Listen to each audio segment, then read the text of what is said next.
And what I want to kind of put like a bow on this thing, just talking about fear is like fear is a real thing, right? And especially when you have something great on the inside of you that needs to come out to the masses to because you guys starting this thing, it may not be, worldwide at this point in time right now, but I believe that it has the makings of being possibly a nationwide thing, and you guys going around to different states starting something and maybe sitting back and like, okay, cool, I showed you how to do it, now rock out.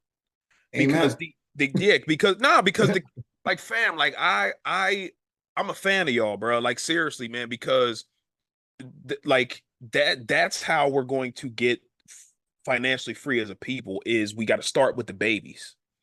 And then once the babies are getting it, then the kids and then the other family members will start catching on to what you're doing because they're going to start seeing results.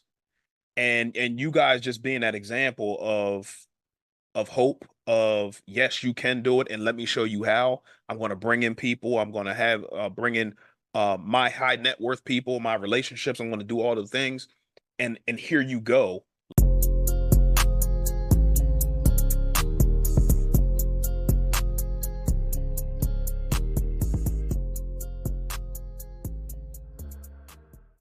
Hey, family. This is Che Willis coming back with another episode of Wealth is a Journey podcast. Guys, this is episode 72. 72 weeks of consistency. I have not missed 1 week. We're gonna try to keep this train going, man. Because I'm hearing that if you miss a week, man, they be like, he fell off, man. I can't do it. So yeah, man. If you are a first time listener, thank you so much for joining us on this podcast. We talk about faith, family, and finances, among other things. If you are a return listener or watcher, thank you so much for joining us. Hopefully, we are adding value to your lives on the way to the M's. And I must reiterate, we are on the way to the M's. All right. So hopefully you are joining us on this journey. So today, guys, we are in for a special treat.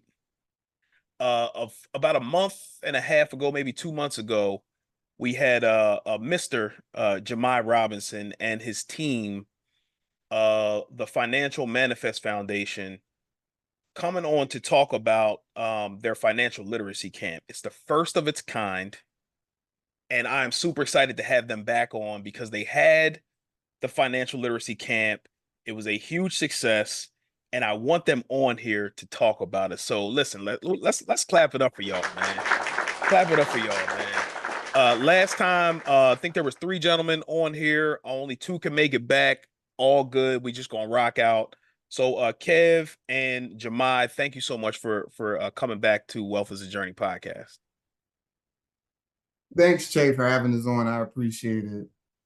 Yes, sir. Yes, sir, man. So, um, this is the first of its kind, man. And I know with anything that you're just starting with, there can be a level of fear. And a lot of times that fear, we have a great idea, and that fear will stop us from doing the great thing that we have inside of us, right? So my question to you is, Jemiah, you can start. Was there any fear of starting the camp? And if so, how did you overcome the fear to get it done? Well, I'm going to say there was not any fear. Okay. There was, there were thoughts of how will I get this done? But to be scared to get it done, that means I would have never started. So with that being said, I walked into it not having a full drawn out game plan, business plan, but Hmm. I had an overall idea, a structure. I had some important pieces in place, which Ryan, I know he's not here today because Ryan works hard all year. We gave him a week off, right? So he's off this week with his family. So Yeah. Ryan, you're definitely here in spirit. But also I had Kev, and then I had Cherish, wife, as the project manager. So when you have some good pieces in play and some players on the team, it's hard to fear anything. It's just always a question of how and when are you going to get those pieces of the process done. But Mhm. you don't fear. Michael Jordan didn't fear. Ooh, that's a fact.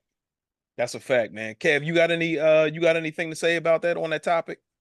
Yeah, I really didn't have any fear, but I know we kind of were talking about our time and being prudent with our time before we started recording. And the one thing I thought was, am I gonna be able to commit to this? That Mm. if there was a fear, that would probably be it. Because there's a lot of people that come, especially in my space, that comes and say, "Hey, I got this idea. We have this nonprofit, this organization," and I took the time to, hear Jemai out and listening to the ideas. And I was like, yo, this is something I definitely need to be a part of, something that we could definitely support and that could be impactful for these students. So the only fear, I mean, I'm gonna retract. The only fear I did have was me being able to commit my time to it. And ultimately me commit my time to it was rewarding in more ways than one.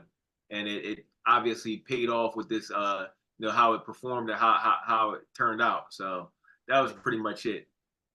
Bro, And I'm yo, gonna try. go ahead, go ahead, go ahead. No, I was gonna say I'm gonna chime in because it goes back to like what I teach my students, my clients about having a good pitch. So Kev, I'm putting you on the spot right here.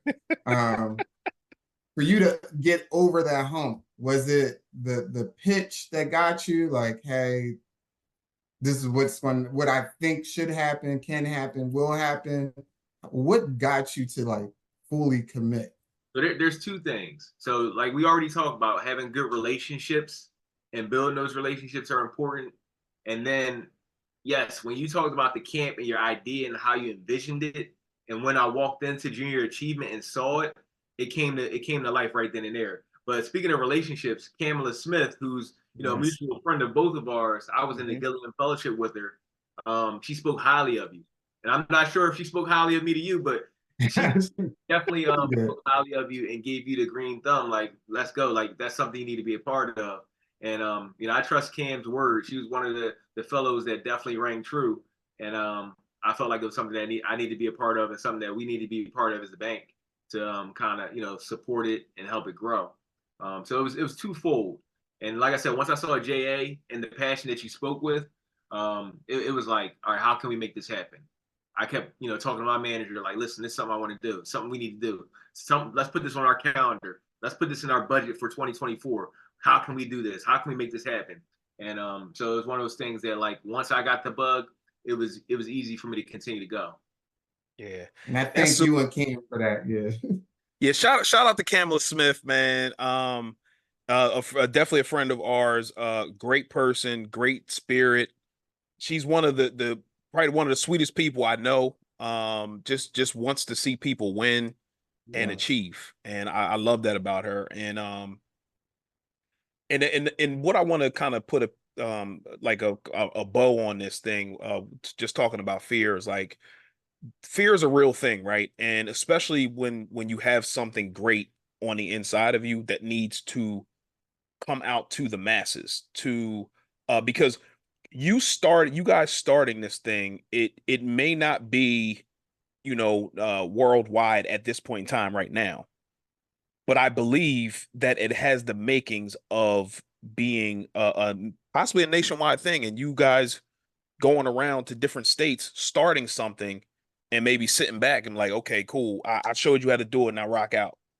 Because Amen. the yeah, because the like fam, like I'm a fan of y'all, bro, like seriously, man, because like that's how we're going to get financially free as a people, is we got to start with the babies.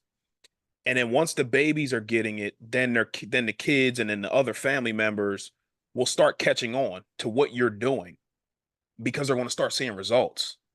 And you guys just being that example of hope, of yes, you can do it, and let me show you how. I'm going to bring in people. I'm going to have bring in my high net worth people, my relationships. I'm going to do all the things, and here you go. Learn from them. That's huge, man. So I fanned out the last time I was on here. I'm gonna try to keep it to a minimum, but no, but that's a big deal for me, man. Like I really appreciate what y'all are doing. So So Jemai, if you wouldn't mind just talking a little bit about what the financial camp was about, the financial literacy camp was about, and then we'll go from there.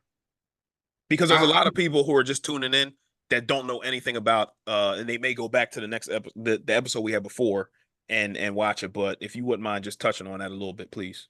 Yeah, definitely. So for those newcomers to Wealth is a Journey, first of all, don't let this be your last episode that you're on That's a or fact. watching. Go back, research, not just for the episodes that we were on as far as FMF, but all the other ones. And definitely you'll get some jewels and some nuggets.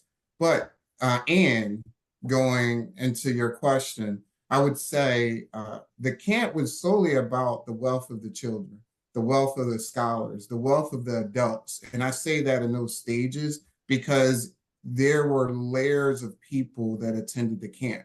So I know people are probably hearing and thinking that we're focusing on the adolescents, but it's about the community, it's about the village that was there. And there were so many different walks of life that attended this camp.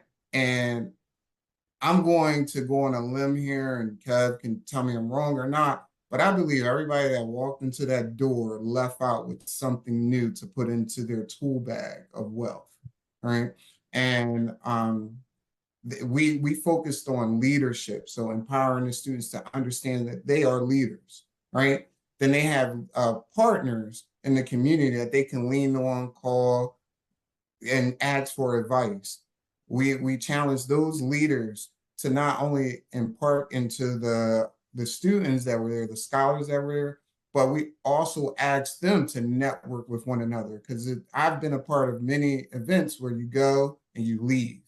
And we had some guests who came just last minute. They heard about the camp coming, and then they came again the next day because they seen the synergy that was going on. And then we also allowed the students to learn about investments. They learned about buying their homes, their first homes and investment homes to continue to build wealth. They learned about, all right, say if you're not a person, say if you're a person that wants to go to college, here's some outlets for you. So we had partners that were giving them tools to be able to apply for scholarships and be approved for them. Right. That's another key. And then we also had the path of, say, I'm not a college person. That's just not me.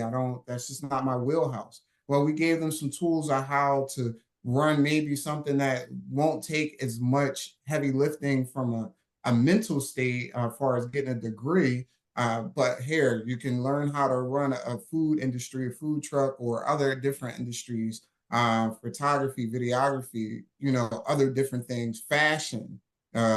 Because we had a partner that was a part of the Junior Achievement Volunteer who talking about what they're doing with fashion and mixing technology in the fashion.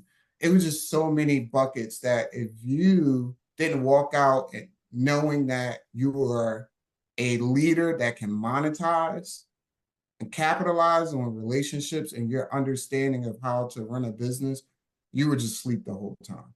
And then to cap it off, what we gave them was everyone that put their $50 down for the camp, they got it back on that Friday. And then we didn't stop there. Our volunteers gave each scholar who got their certificate $20. So now you're getting paid to go to the camp. And then what we did for FMF, we gave every student that came for 5 days, we gave them $25. So now you got $45 in your pocket for coming to a camp. How many camps do that? Then on top of that, one of our volunteers, he gave 3 students $100 a piece, $100 bill each, all right, just for knowing the names, because one of the themes was you had to network with people throughout the camp. Then two of our volunteers, they teamed up and gave away 10 scholarships to the 76ers camp at $325 per scholarship. All right. So, and with that being said, we're not going to stop. Are you tired of living paycheck to paycheck? Are you tired of using your credit cards as an emergency fund? Are you tired of getting stressed out anytime you think about money? If the answer to any of those questions is yes, I'm here to help. My name is Che Willis, and I help families living paycheck to paycheck live the life that they want to live through budgeting and investing. And I understand The word budgeting may be scary. However, we're trying to take the fear out of that word. All we're doing is telling our money where to go, as well as reducing our expenses and taking that money, marching it into the marketplace, and making us some money babies. That's all we're doing. So if you need help, please go to wealthisajourney.com. Again, wealthisajourney.com. There are free resources on there for budgeting tools. There are digital products on there to help you on your investing journey, and there's one-on-one coaching. So if you need help, go to wealthisajourney.com today. I look forward to seeing you soon.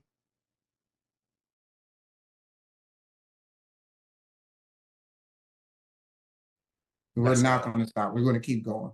Let's And go. Kev, did I miss anything, Kev? You had everything on the head. And just to kind of second what you were saying, like our partners got something out of it. I talked to some of my colleagues over at Barclays, and they're just like floored by the program that we put on. I looked at some of the pictures, some of the final photos that we got back, and you can see that some of the Barclays colleagues were looking intently when some of our speakers were just like conveying information. I have a colleague of mine that sits directly next to me, a vice president in the bank, very well off, high up in the bank. And she's like, I'm not doing enough. Listening to some of these panelists, I don't feel like I'm doing enough. Maybe I need to tap into something else. Maybe I have that entrepreneurial spirit that I can get freedom from, corporate America myself. So it wasn't just for the kids, it was for the community as a whole. And I know we kind of limit ourselves as far as like, going to just the kids for this actual camp, but like we could probably expand and have something more for the adults as well. I mean, because ultimately the kids are going to be the ones leading the way, and they're going to be the future trying to teach these adults how to do certain things. So, like you said, we got to start with the babies first, and we can continue to grow it up. But it was a phenomenal week, and not to mention we had the Philadelphia 76ers there, Coach Joe, who gave it real. Like he was talking Yes, he did.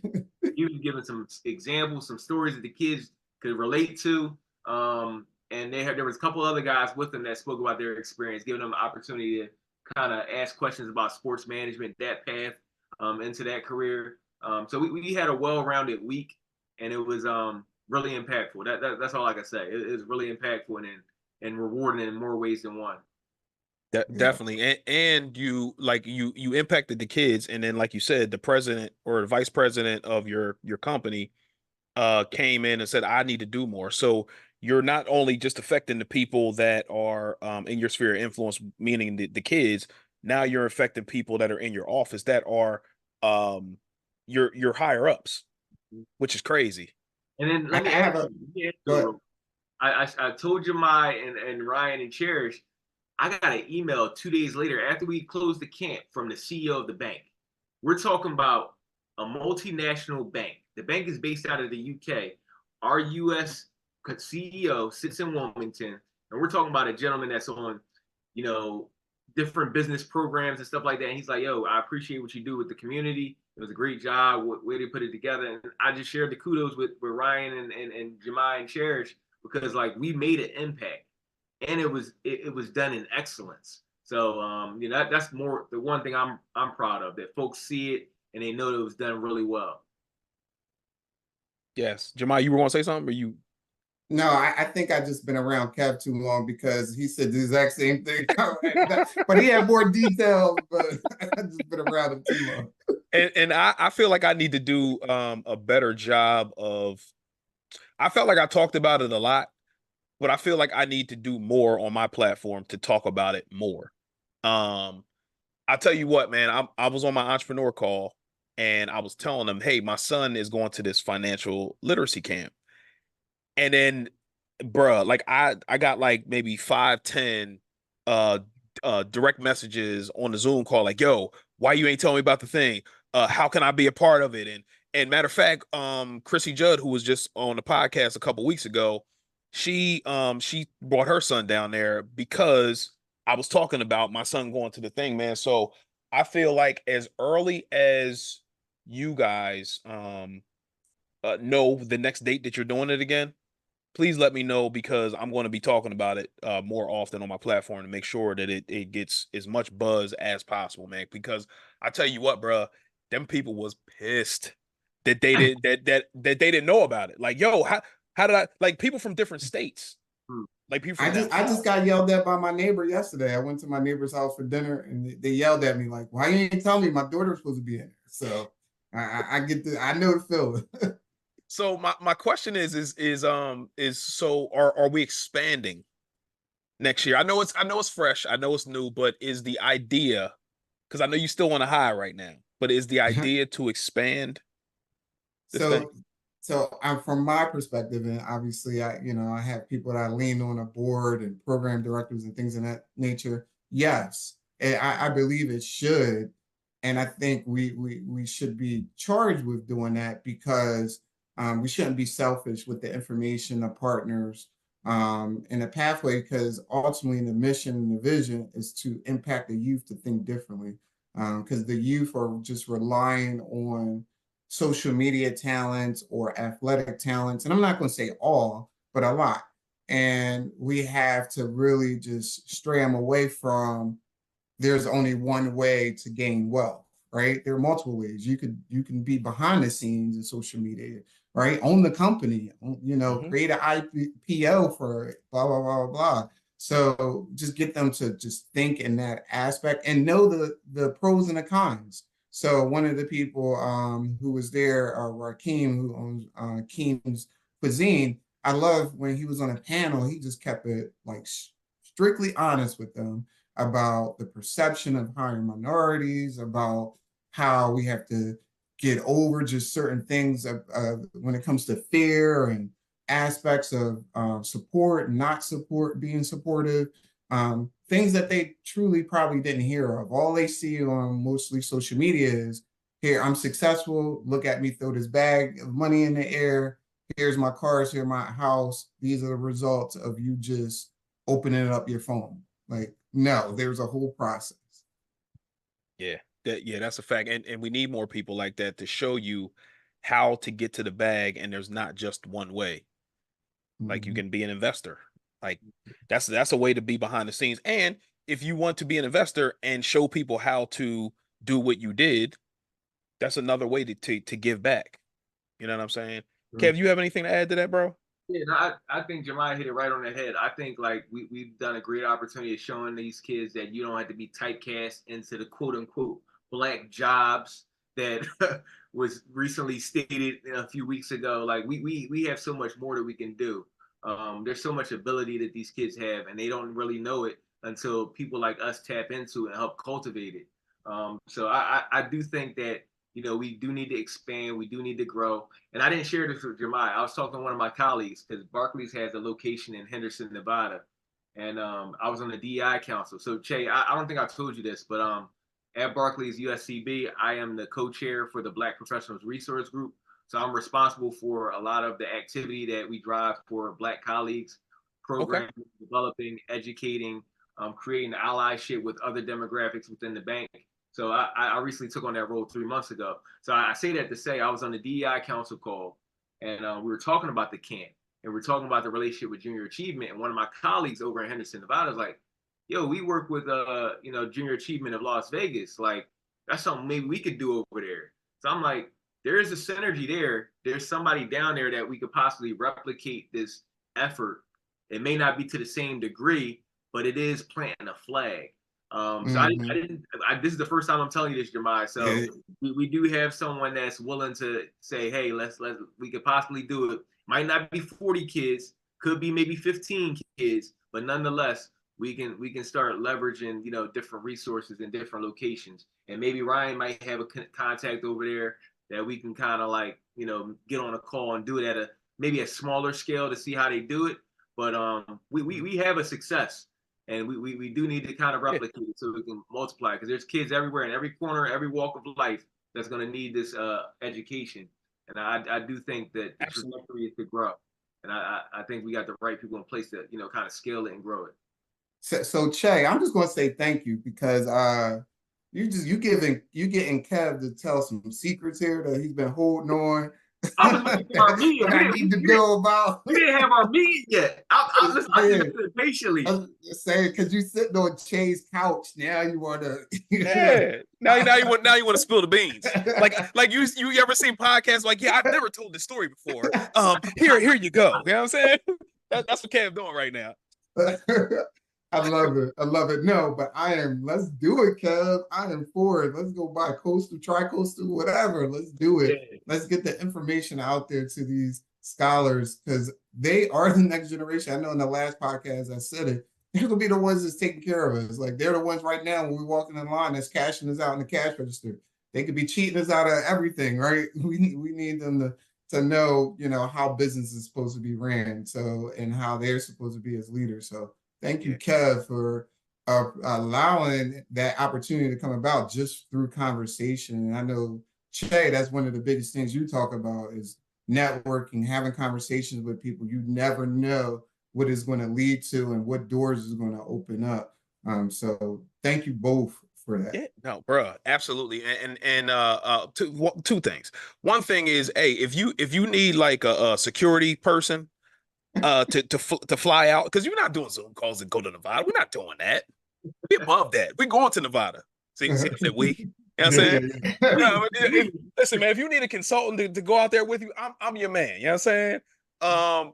But the other thing is networking. I'm finding now is huge to be able to grow whatever you're trying to do.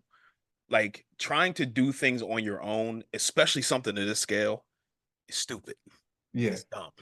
Yes. Trying to do that. And the older I get, the more I'm seeing that you need other people to accomplish your goals.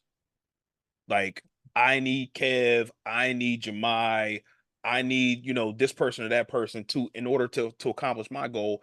And hey, by the way, if I can help you accomplish your goal to get where you want to go, why not? Mm-hmm. We all win, bro. And then we create that culture of I want you to win. You then in turn want me to win. There's no hate, there's no animosity because we're all winning together. Man, Che, you just hit on something that might derail us from talking about go, bro. We here. I'm gonna try to be careful with my words, but what I will say has always been a thorn in my side is like the urban culture, and I say urban on purpose because it don't matter black, brown, Asian, white, whatever, right? It's mostly in the urban where we have this competition thing going on, like you're always competing with your neighbor, which is good in a way because it makes you strive for more. But I believe there's a healthy balance that you should have, right? Yep. Hey, I just seen you do this. How did you do it? It should be the question, not, oh, you did that? Oh, that's crazy. I can't believe you did that, right? Yep. So I think that it should be more of the how questions, right? Maybe even some why, so the person can have more of a passion behind it, right? Or understand the passion behind it. And when can I partner with you? When can we get together? Or, when can I franchise it, right? You could still be the leader and I could just continue your mission, go in this direction, right? Yep. I think that should be taught in schools. And to be honest with you, as far as my little box on, I don't really see that as something that's embedded in the curriculum of more partnerships, right? We see a lot of competition, a lot of things of if you just join a team, you get a reward or award, right? But shouldn't it be, okay, join a team and partner with this person, train with this person, and both of y'all have to come up here for this award, right? Because you're not going to get it if it's just you kind of situation. So that's just my thoughts that somehow we need to embed this process in our curriculum, right? And if you do it from a young age and consistently, we're going to start to get more people collaborating across cultures and generations. And I'm gonna tag on to that because the mindset is it's not enough out here for everyone.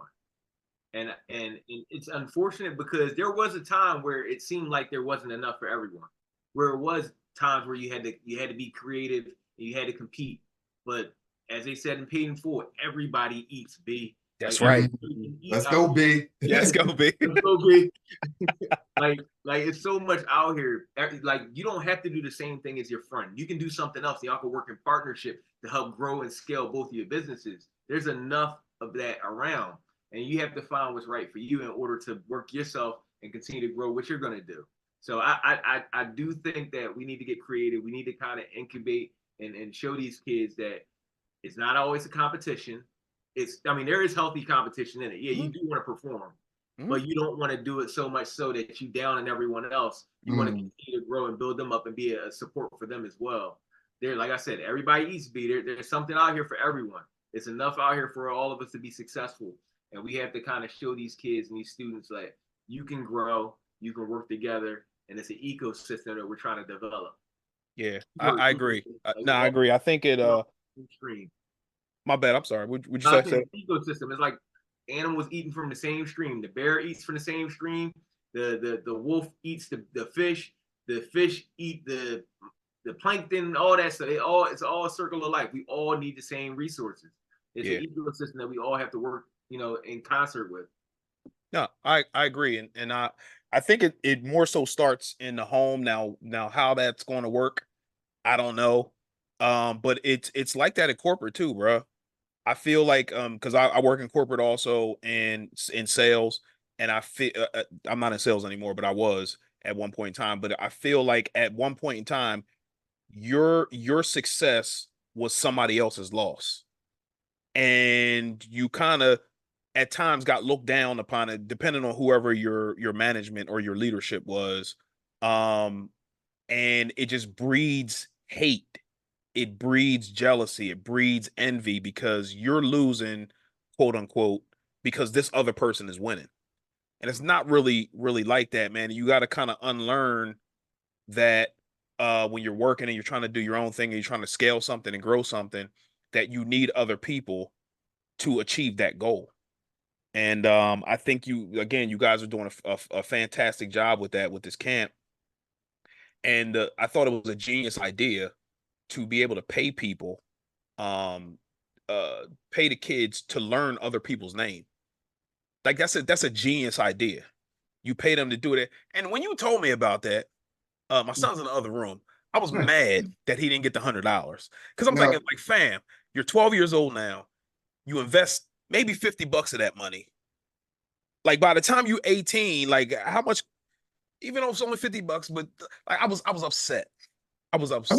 Let me talk about that. So part of the camp, and I just realized like some people are tuning in and they don't understand like when the camp happened and all that good stuff. So I'm gonna say it real quick. It happened on the week of Juneteenth on purpose. So most likely we're gonna try to keep it on that week because we talked about Black Wall Street, about unity, about standing up for one another, partnering, as we just spoke about. So that week was really supposed to be an impactful and powerful week, just based on history. And we have people who chimed in from Tulsa, Oklahoma, where the whole Greenwood and massacre occurred, and so on and so forth, right?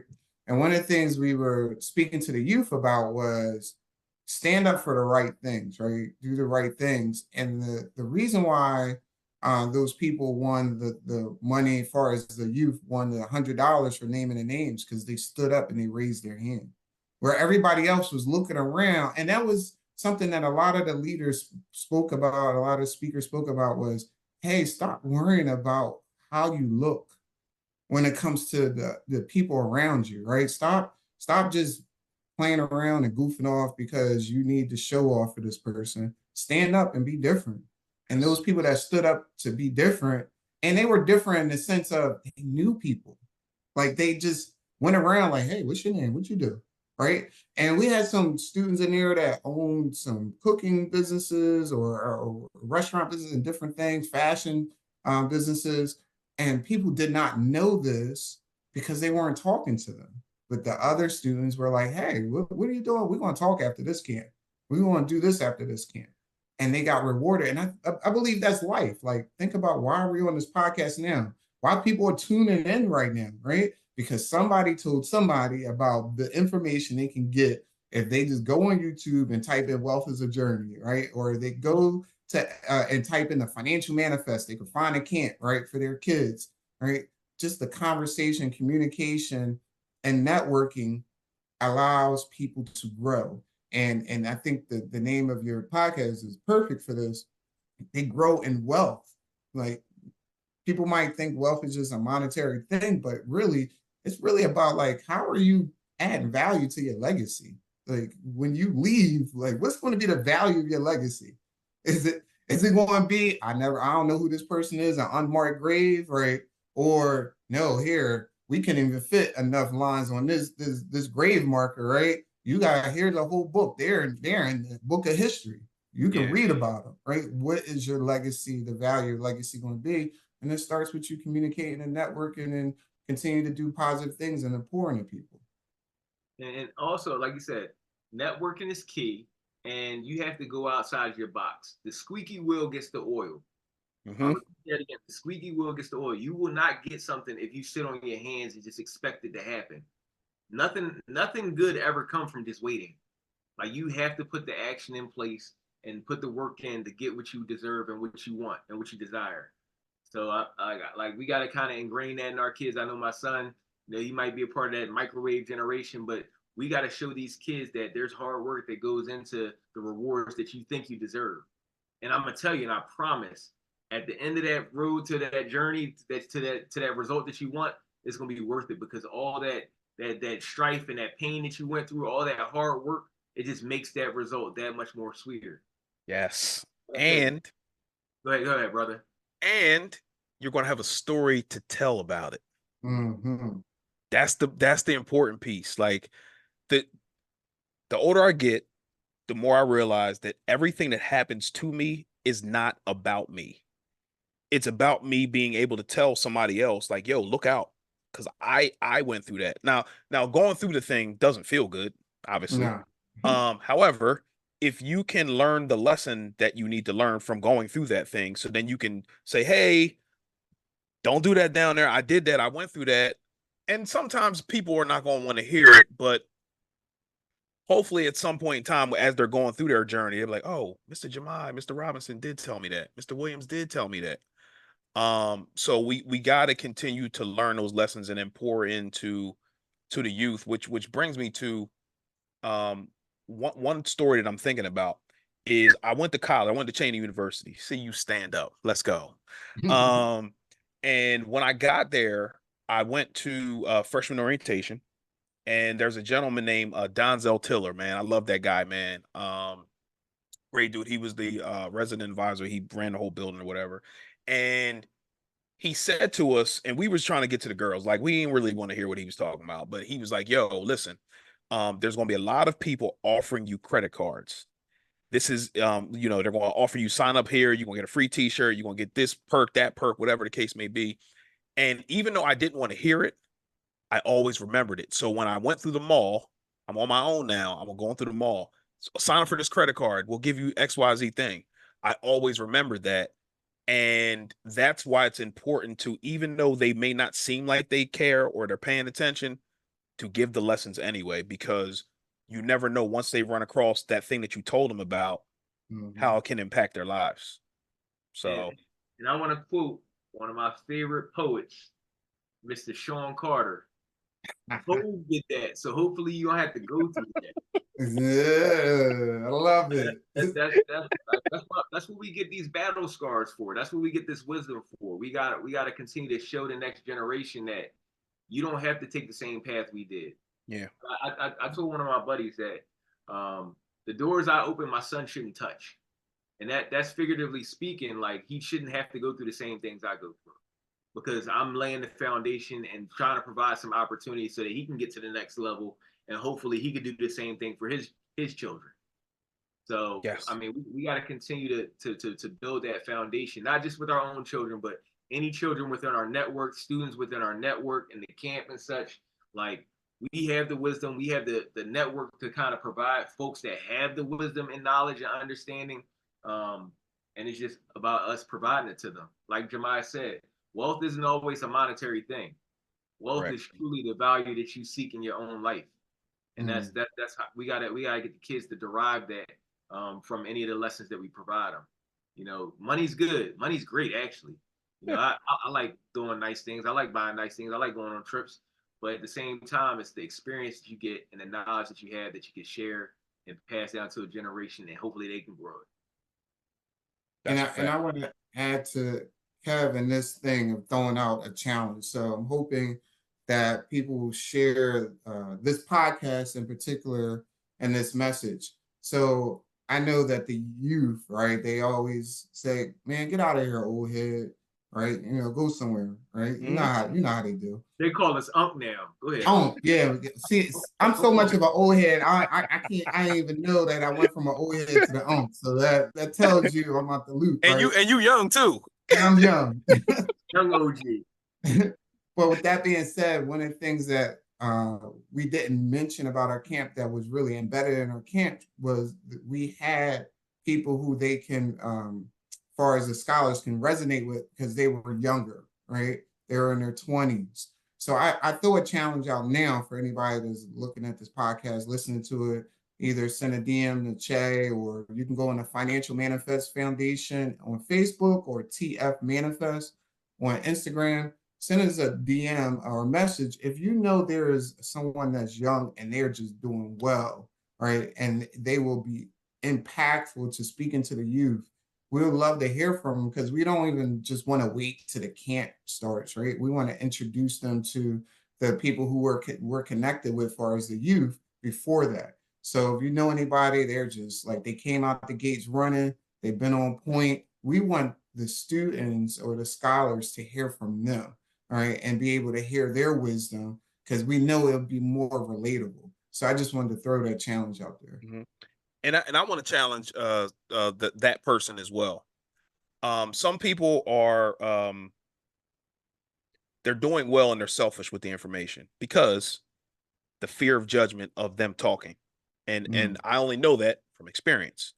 Been doing well and I was scared of judgment. So being on this platform, being able to do what I'm doing now is a huge testament of just do it. Just do it anyway and you'll get better. And I thank God for that, right? But I challenge you, that person, to get out of your comfort zone and speak to people who you can impact because again, those stories, those lessons that you learned are not necessarily for you.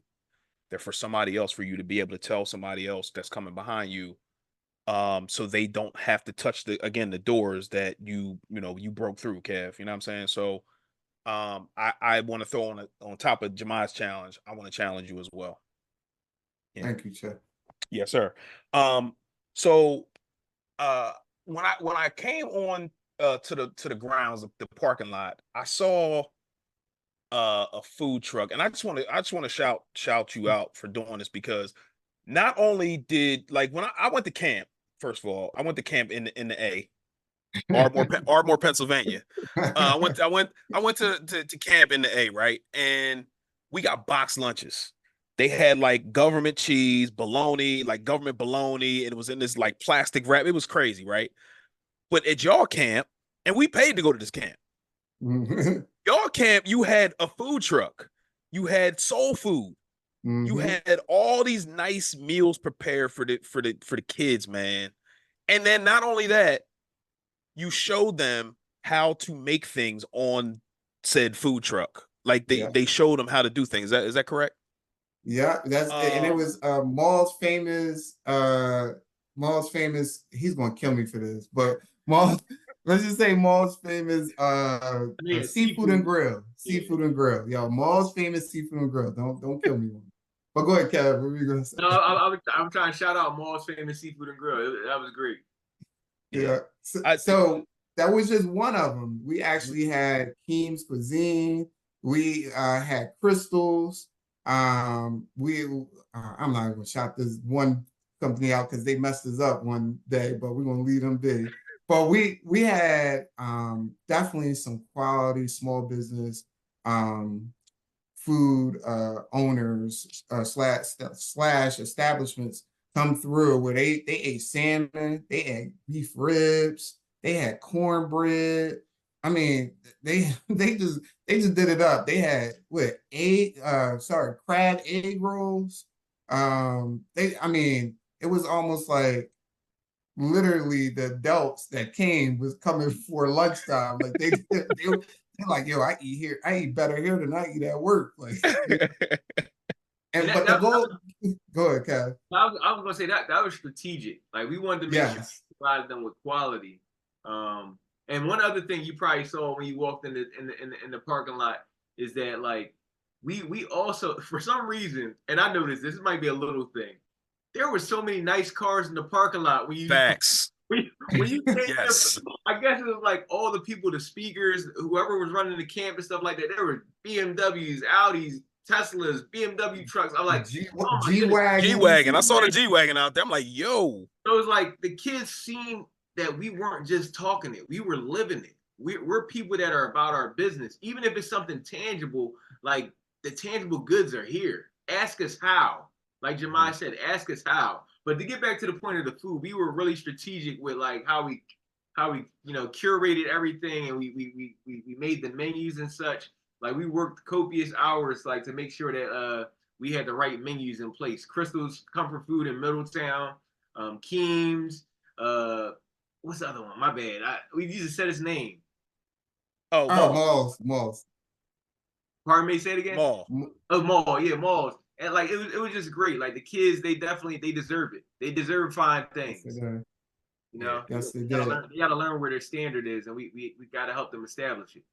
And I have to throw this out. There was one particular student who came. He literally came to me, and I know him from school, and he came to me and he said, you know what? He called me Mr. Rob. Mr. Rob, I wasn't gonna come. I ain't gonna lie to you, but I'm glad I did because I'm eating better here than I eat at home. Wow. And that really hit me, and I will never forget that statement because in my mind, it was like we just gave them or him or them an experience that they'll be able to speak about for a long period of time because I'm just thinking about the things that they're probably experiencing at home. And they came in, they felt loved, right? They felt supported.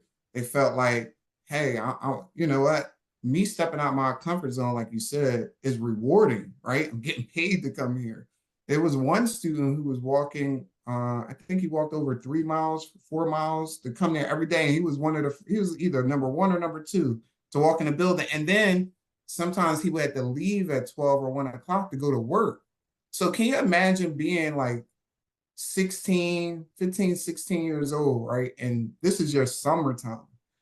And you're like, yo, I got to walk to come and learn, at a camp. I'm learning at a camp, so I'm going to walk to it. And then I have to walk to work, right in the middle of the camp.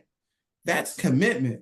And with that being said, that they are the students that we need to keep investing in, along with others. But those people in particular that are really got the hustle to drive, the determination to no matter what, I'm going to be successful. If I got to walk because my parent can't drop me off, and I got to work because I got to help pay the bills, I'm going to do it. And it was very hot. Yes. That was one of the hottest weeks of the summer. Yeah. Talking about 95, 100 degrees, and he's walking. And not only, what really got me, he's either number 1 or number 2 there at the camp. So he was walking and made sure he came on time, which like to me is like, we have a youth that do that. We just don't invest enough in those youth so they can feel supported enough to say, oh, I'm doing the right thing and I'm going to keep doing the right thing. You know what he showed with that? Speaking on finance terms, he's building equity in his future. That's a fact. He's like investing in it, not just from a tangible standpoint, but he's building that knowledge base so that he could be successful. So that when he has those lessons or those instances where he has to draw back on the lessons he learned from the camp, he can draw into that bank because he has the equity. He has the sweat equity. He has the time equity that he spent in those programs. Like that's the sacrifice you have to make, like in order to move forward. Not everything's gonna be easy and quick, but that's the type of thing you got to be able to draw back on when you have those tough times and those experiences. Yeah, the first thing I thought when you told me that he walked there, and then he had to leave early to go to work, that kid is going to be super wealthy because he already has the tools, he already has the mindset. I can work hard. And then once he starts refining that thing and starts now working smart and putting his money to work, Mm, it's over. That it kid's gonna be is. rich. It So is. real quick, two of the volunteers from Barclays, I met with them yesterday, and I asked them how they felt about it. I haven't got a chance to meet them in person. I saw them in person yesterday, and both of them said they saw two of the kids in the community. One of Oh, the volunteers, she said she was at the mall, and she saw the most bubbly. I don't want to say any names because they're kids, yeah, but yeah, the yeah. most bubbly student, offhand, just Oh, vibrate, yeah, yeah, yeah, yeah. vibrant. And she gave her a hug. She just ran up to her and gave her a hug. The student gave the volunteer a hug, and she's like, how you doing? Just they were chopping it up as if they knew each other for years, just off Mm. that one impact. And then another one, a gentleman, he said he saw one of the children at church, and the child said to his mom, he's like, yeah, old head actually taught me something. I told you we're old heads. Yeah. I told you. So it's one of those things like he might not receive the message that the volunteer is giving at church, but in this environment, he actually took something from it. He might not want to hear from Mm-hmm. Deacon X, Y, and Z, but Mm-hmm. here he was able to get the nitty gritty and give him some life lessons to walk away with. That's dope, man. Um, so uh what was one of the I know we talk about all the good things and I know we want to do things with excellence. What was one of the lessons that you learned to say, hey, you know what? Maybe I'm going to change that next year. So one of them, which was brought up by our project manager, was the ceremony, just starting it a little bit earlier. At Mm-hmm. the end, we did a certificate, a ceremony, and I totally agree with that. Because the ceremony, we wanted the parents to really engulf themselves more into it. And the reason why I say that is because to me, the ceremony was almost like it took the breath out of my body. Let me say why. Because it was so many people with so much good energy that was saying it was almost like the Oprah show. And remember, she was giving out the cards, like Yeah, you get a card, you get a card. Like that was the energy at the ceremony. Like you get money, you get money, you're gonna get this partnership, you're gonna talk to this person. And it was like, oh, let me take in the first person that was pouring in. yeah. So to give people more a time to really just take in what just happened, as far as the closing ceremony, and allow the parents to do the same thing, because at the end, which I can't even I hopefully we can duplicate this. At the end, there was just a group of parents that didn't want to go anywhere. And we know those parents took off early for work, right? On a Friday, which they probably were happy about, get off early on Friday, right? But at the same time, that's extra time for them to do whatever they want on that Friday. And they stayed for like an extra hour, to the point it was like a line for me and Kev, like, hey, let me talk to you about this. Hey, I want to know more about, and so to give more, that's why I made more time at that closing ceremony, even for that part. Because it felt like we could have stayed for 2 hours and went through, conversation with all the parents. Because the one thing we left the parents with is we challenged each household to have a conversation with their student or their child. And what we said is stop being closed mouth about your financial plans and assets. So talk about your will. Talk about like how your investments are set up. Talk about your bills. Like one thing that I can speak to, I'm not going to speak for everybody, is in our neighborhood, parents did not talk to the kids about any finances. Nope. It was like this grown person's business and you stay out of it. All right. Facts. I put a roof over your head. I pay these bills. That's all you need to know. You don't need to know how much I make. And you Yeah. don't need to know if you're going to get anything when I die. Matter of fact, that was the running joke. You ain't getting nothing when I die, because for the most part, in the urban community, that was true. Like Yeah. you're gonna get a bunch of debt when I die, right? So Yeah. we ain't even gonna talk about what you can get. But now, times are changing. People are becoming more financially savvy, have these conversations. And that's what we told the parents. And that's why we wanted them there. It was really important. you got to open your mouth and you got to start talking to these kids these students because they need to know how are you managing your finance, and it's going to challenge you to really look at your finances and say, yeah, how am I managing it, or what is my credit, right?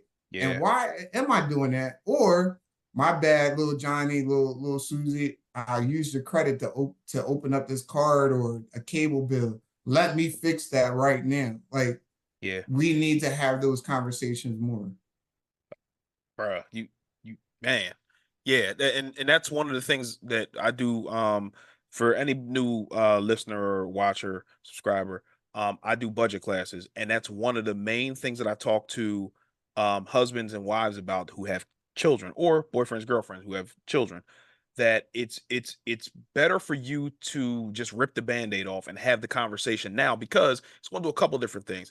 It's going to make them more financially savvy, and if you tell them no, you're not going to feel bad for telling them no and then clawing and scratching to buy them Jordans because you put them in that financial situation. So I'm going to just run up this credit card and buy them the Jordans instead of having that tough conversation by telling them no, and this is why. Mommy and daddy are trying to figure some things out. We're trying to get in a better financial situation. So unfortunately, right now, you cannot have these. And it's very, very important that we have these conversations with them, because a lot of adults are in bad financial situations because their parents never taught them about finances. So why put your kids in the same situation that you're currently in? Rip the band-aid off and have the conversation. I It's my agree. personal opinion. I agree. It's just my personal opinion. Yes. I agree. Kev, you got anything to add to that, bro? Yeah, I'm just gonna piggyback off what Jemiah said. You know, like it's a generational curse that we have to continue to break. Um, you know, past generations, silent generation to Gen X and Gen Z, not having a conversation. The boomers, my parents are boomers. They didn't necessarily have a conversation. I'm a millennial, and I had to learn it through my own formal education.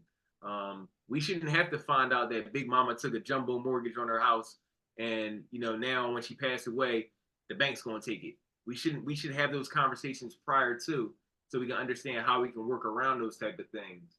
As far as like camp improvements, I felt like the camp went as well as we expected. In order to grow it, obviously, I think we possibly maybe need to maybe have like the younger group aside and have the older kids aside, because I think there's certain things that might be a little more heavy for them where we can kind of drill down a bit. Mm-hmm. But that's something we'll talk about when we do our project meetings and stuff like that. But aside from that, I think it was great. I think the turnout was excellent. We kept kids; they were consistent. They were attentive for the most part. Obviously, they're kids, so there's some redirection that has to happen, but that's natural because they're kids. You Yeah. know, Yeah. and I'll be quite honest myself. My attention span isn't the greatest at times. So we just have to deal with it ourselves. And you know, I think it was really excellent. I think we had a great group of kids. I think the word is going to be out in the streets. Once we hit the streets in the fall, and school's back in session, you know, maybe we can get a table at HBCU week, you know, and Yep. start plugging it there. But I think the floodgates are going to open. I don't, and I'm gonna speak this into fruition. I don't necessarily think Barclays is going to be the only bank funder. Like I think there's going to Max. be other financial institutions. My hope is there are other financial institutions that come in and try to exceed what we've done. Yep. It's not. I'm not gatekeeping. We're not gatekeeping. This thing is about kids. It's not about whose name is the biggest on the flyer. It's about kids and getting them financially free so that they can grow forward and they can teach the next generation the lessons we're trying to teach them. So, you know, I think we're on the right trajectory. I'm excited to be partnered up and linked up with these great folks and be a part of the Financial Manifest Foundation, you know, A team, you know, so I'm really proud of what we're doing, and I'm looking forward to the next steps. Yes. I will say this. Kev, you're a good dude. Jemai, you my man. You guys have permission to lay hands on my son if he cuts up. No, no, you don't like, I'm still old school. You guys have permission to put hands on my son if he cuts up. I'm just telling you that now. I'm gonna tell him that because he's going next year. That's it. So if he cuts up, I mean he's 12 now, but he'll be a little bit more mature next year when he goes. You have permission to lay hands on my son. And Listen, I had my first interaction with. I didn't know he was your son. So Okay. we caught eyes. He's like, "Why are you looking at me?" I was like, "Cause you looking at me." Mm, mm. After that, I was fine with him, but like I didn't know who he was. I was like, you know, Yeah, that was, not. No, Well, I'm I'm telling you. I'm gonna say between Che and T, they must have trained him with the eyes because anytime I cut my eye at him, he was like, "Whoa!" He put the hand up like, "Whoa!" I was Yeah, like, yeah. I work. I feel uh, like I work too hard for him to be disrespectful and not follow what's going on. Like nah, I that's can not tell happening. you he was never disrespectful, and I would say the both of you are doing a great job. He's just growing. He's going through that maturation stage, right? Yeah. Just like any young teenager. But what I do like, and I'm hoping this is true, this statement. I like that going back to the students who won the money when they named the names, right? Hmm. There was a group of students that they couldn't name the names and it was repeated over and over, right? Hmm. He was a part of that group. Yeah. And I think that might have struck a nerve in him of why am I not being known? Like I played around, I did all this, but people don't know who I am. And I think that struck a chord in because I kind of seen his face like, oh, this is the second person going around that doesn't know who I am, and I'm a part of that group. Yeah. And sometimes we need to go through that. Like we do because what if everything was good and he was just like average and kind of in the mix? Hmm. Sometimes you need to be like you need to get kicked, right? Yeah. Like Yeah. mentally and be like, you know what? That's never going to happen again. And I'm going to be on the other side of this and I'm going to get that $100. Right. That's a fact. So I see that coming to fruition with him that next year he's going to be waiting for that challenge to come. Like, yo, I knew every single person. Yeah. we got about 5 more years with him, so he should be teaching one of these classes by the end of it. Yeah. Especially Listen. with the Yeah. way his dad is, he he should be teaching a couple classes by the end of his 5 years with us. So I'm looking forward to seeing his growth and maturation. It's nothing but the normal growing Mhm. pains that kids Yeah. go through. That's all it is. Yeah, but like I said earlier, man, like when you're going through it and you're getting the feedback, it doesn't feel good. Mhm. And I wanted to lay hands on it, but I didn't. I didn't. I'm trying to be a softer parent. I'm trying. Yes. Anyway, That was funny. yeah. Um. So my last two questions for you guys. I know you guys. And I talked to Kev earlier. I know you guys are busy. So I appreciate your time. Uh, where do you see this going next year? Where do you see Kev? Where do you see it, Jemiah? Where do you see it? Big as the Super Bowl. Mm. Hmm. If I have anything to do with it, Voting great. Big as the it Super. Big as the what? Big as big the as the Super Bowl. yes, yes, Yeah. yes. Listen, you got to have those lofty expectations to kind of level set. I said when we closed out on the last day, I said I envision this possibly being as big as HBCU. We can have that kind of impact. I don't lie about that. Like I feel like we can do the right things and we have the team in place. Obviously, there will be more folks that will add on and we'll scale this thing out. But I do think that we'll look back 3, 4 years from now and it's going to be 20-fold bigger, 30-fold bigger, and it's only going to grow. It's gonna be to the point where Jeremiah's gonna have a publicist. He gonna have to be. Che, you'll hit him on the bat line. You can get to him on the bat For sure. Yeah, yeah, yeah, yeah. Yeah, but line. he might try to big time. He might hit me like Barnwell Hill, I like, never you know what I'm never saying? will. But Never other will. podcasts might have to go through the publicist. But That's a no, fact. with all seriousness, I do think this is a great initiative, and I think that we have great stewards over everything, and I think that it's going to grow and it's going to be something bigger, and we're going to look back on it, like I said, 4 or 5 years from now, and think about the first one. Jemiah. And to answer your question, I agree totally with Kev.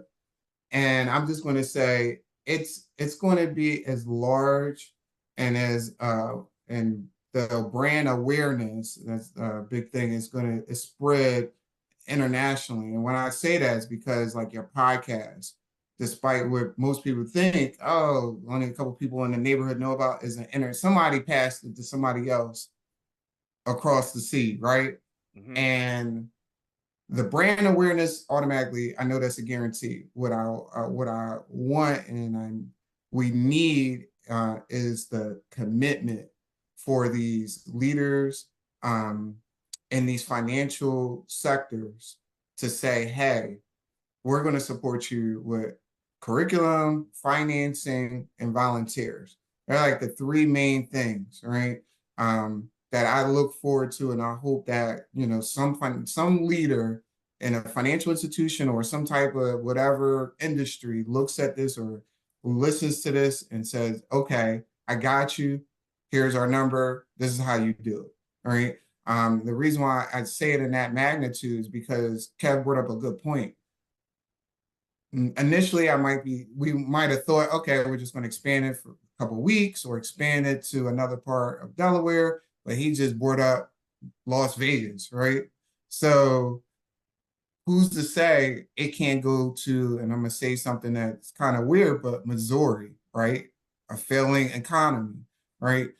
I want people who are in these situations to say, hey, our youth, they're going through a lot of violence, they're going through a lot of trauma. Why don't we just teach them how to make money? Right? Just teach them how to be leaders. And here's a program can do it, less interest than them. So with that being said, I'm gonna end with this as my answer. I would love the numbers to be tenfold. That is my tenfold. Reason being is because then you're gonna have 10 weeks, all right, Mm. of impact, right? Which you're talking about majority of your summer, where students feel as though they can come and get some type of information that's going to take them to the next level. Man, yeah, I don't think you can say it any better than that. And I think my last question kind of, I think you already answered it, but I'm going to ask maybe a different way. I know you were talking about from a corporation standpoint, but how can we, as just everyday people, support the vision? What can we do? Somebody who's watching this, who's not maybe not a corporate person, what do you need from us? Well, number one, go into the Financial Manifest Foundation website. So you can look it up that way. You can go using the same name, go into the Facebook. You can do the same thing with IG. It'll be TF Manifest on IG. But that being said, spread the word. There are plenty of photos, posts. There are going to be more because we still didn't even get the professional ones back from Don't Judge Me. So let me Yeah, shout we out got to get them. on that. We got to get on Right. that guy, man. Yeah, Yeah, I yeah. mean, come on, So James. don't judge me productions. And then also Mike Nichols. He sent his, but we have a lot more content to put out that we're going to put out throughout the year, spread that. And we want to be able to support other nonprofits, right? So there's an event with like Duffy's Hope celebrity basketball game Yep. that's coming up. All right. You got KKK, Cool Colored Kids. They're giving away like book bags, sneakers, all like we want to continue to support other nonprofits. And the only way we can do that is we have to have a following because when we can move our following to positive situations, right, it's just going to come right back around when it's our turn where those followings come back and they support us. So we want to support others. We're not in this from a selfish standpoint. And I believe that's where a lot of people go wrong at. Like, oh, it's just about my program, my organization. Let me get on this podcast and talk to Che about our stuff. No, I can tell you like one of the most happiest moments after the camp was when I was able to now connect in that sector of the nonprofits that are really doing something. Like, hey, I just seen you on the news. Hey, you want to do this? You want to? Yeah, why not? Let's support you. Like, we're not shutting this down. Let's go. Like even just this now, I'm like teaching at Duffy School, helping their students, right, and doing other things like the launcher program that you and I are part of that we're Yes. going to talk about, right? Where we're going to be teaching adults for 12 weeks on how to do a business plan and things of that nature. Continue just to help and support those people who are helping and supporting the community is going to make the community greater.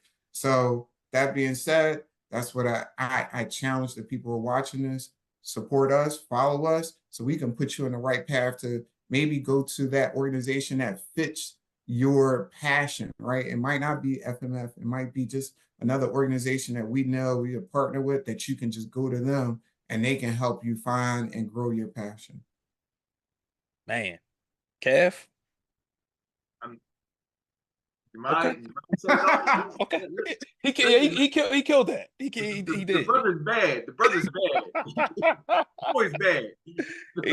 He's definitely a bad dude, man. And I see why the youth, why the students, the scholars, love being around this guy, man, because he is truly a pillar in the community, and he genuinely wants to see you do well, man. I was just we were at a training earlier today, and I was just like, yo, man, thank you for connecting me with this program, because it's further, even though I'm teaching their curriculum, it's still further getting out the message of hope, Yeah. of financial freedom, because Yeah. that's going to be a section in the curriculum. So Mm-hmm. it's helping me just be a more well-rounded business person and entrepreneur and all the things, man. So um I said it to you earlier, man. I thank you for just wanting to see me do well, man. I really do, man. You You're welcome. comment, you be like, yo, man, this was good, or hey, this, that, and the third. But somebody I talked to today said that they connected with the podcast because of you. Mm. Like, so I genuinely appreciate you, bro. I do. Thank you. And I appreciate you. Appreciate everybody that I interact with, good or bad, because it just adds to my journey. And random thought, I'm just looking at your shirt. I know, pause. You're not, you're the first generation, but it just came to my mind. You're not the last. Nope. And I would love when you make that t-shirt, first generation, but not the last, make sure I get one. All Yes, right. sir. But I just thank you for what you're doing as well. Absolutely. Kev, do you have any parting words for the people, man? Nah, just stay blessed and stay prayed up. We're on a journey. We're all on a journey, and your steps are ordained, and we'll all get to the same designated goals as we need to. But just stay prayed up while you're doing it. That's all. Yes, yes. I mean, listen, I can't close it out any better than that, man. But more information will come out about the Financial Manifest Foundation, the financial literacy camp that they have. We are going to put this message out, man, because this has to go nationwide, man. We got to save these babies, and we got to save these families, man, and give them that hope that financial freedom is for you. It's not just for Yes. the people you see on Instagram. It's not for the people you see on the news and the movies, and it's not. It's for you. It is for you. Yes. So with that being said, thank you again for tuning in. Wealth is a journey. We will see you next week.